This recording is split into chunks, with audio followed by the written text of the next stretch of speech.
one of the many disadvantages of being in a low-income community like the west end of Louisville is that there is little to no access to fresh food. This limits the opportunity to get food that is healthy and affordable.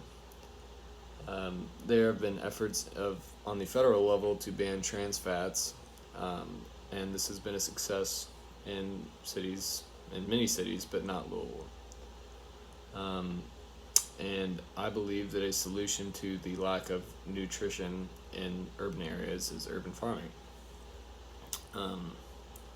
This has been successful in New York, where, quote, rooftop gardens dot the landscape and urban farming movement is largely a success, end quote.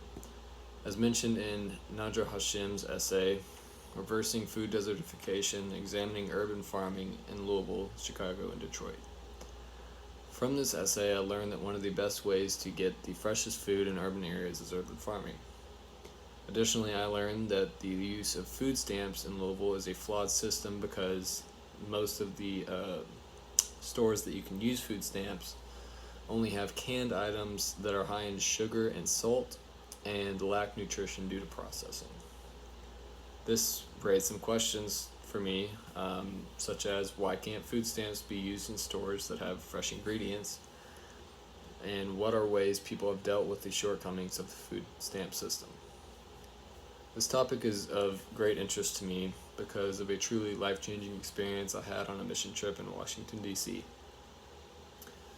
The event that I will remember for the rest of my life is a visit to a soup kitchen for the homeless in D.C. called D.C. Central Kitchen.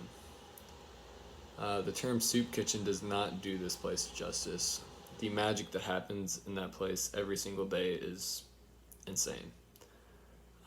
They have fresh produce and meat that I would happily eat myself, and their model is using food that would typically go to waste at food markets like Kroger that have small blemishes or are unfit for the shelves for some other reason, but are perfectly fine to eat.